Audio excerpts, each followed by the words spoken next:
Welcome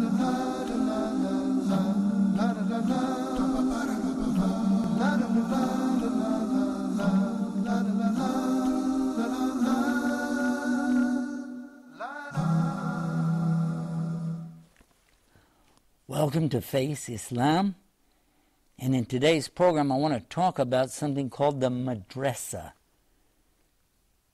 What is that word Madrasah? I've read about it in the news and magazines and articles.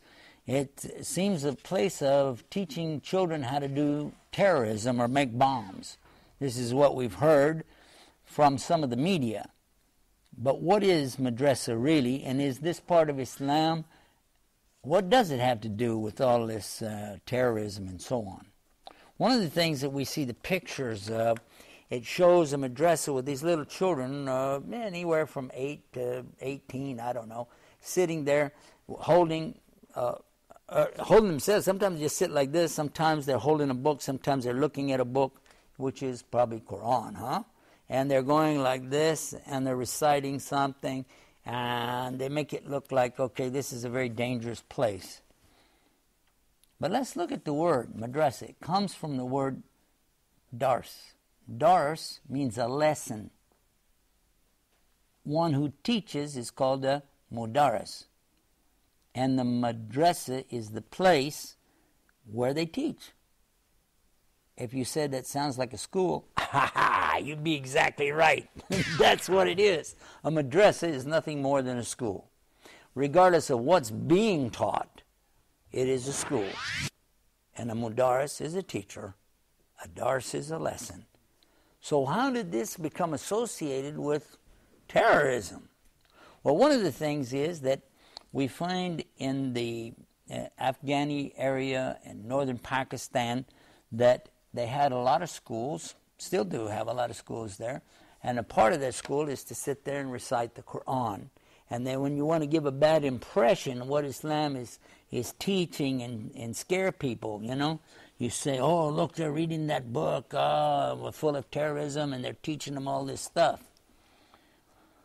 Well, the fact is that's only part of what they teach in a school, just like if you went to the Catholic school and they were having one part of the day for learning the Bible or one part of the day for learning their prayers or catechism. If you look in the encyclopedia or just go to your local Catholic church, ask them about teaching catechism, you'll find it's very similar. A portion of the day set aside to teach the children some of the moral and good values of being a Christian, following things that are in the Bible, etc. Exactly the same thing in the madrasah. Now, how did this get associated with something other than what we've just talked about? Because in some of these areas, these schools were also used to sit and plan and plot ideas to go out and fight against other tribal communities and things that they had problem with. I'll give you a little story about that where it really becomes well known to all of us. The subject of Taliban. Okay, what's a talib? A talib is a student. Okay, it's another word for one who is learning is a talib. And if you have two in the Arabic language, it's Taliban. If you have more, Talibin, Talibun. So how did this group that we know today is labeled as a big enemy to the free world, etc., the Taliban, how did it get its name?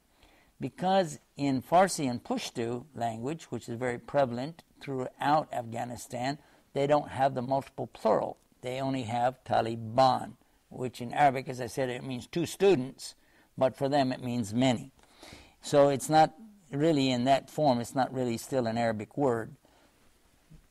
What happened was there was a teacher who was well known for being a good religious person, moral values, etc., who took his students to intervene when one tribe had captured a girl and they had taken her from another tribe. They wanted to free her and get her away from there. So they went in and fought against these guys, got the girl back to her family, and then they became big heroes.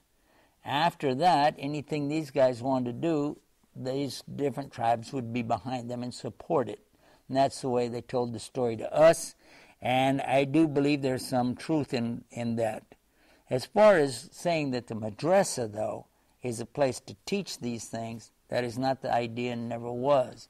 In Islam, the madrasah is a school, and Muslims are very dedicated to learning and working toward degrees in all fields: engineering, medicine, political science, geology, so many different areas. And Muslims are famous around the world for getting degrees, bachelor's degrees, master's degrees, many PhDs, many medical doctors that you'll find.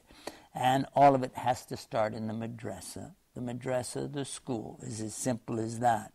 If somebody else gives another name or a meaning to it, well, that's not what Islam taught us. Islam is always teaching us to learn for the benefit of yourself, your community, and mankind at large, not just for Muslims. So let's keep that in mind, that what we learn and what we teach in our schools should be based on real Islam, Quran, and Sunnah. You can find out more about all of this on our website at faceislam.com.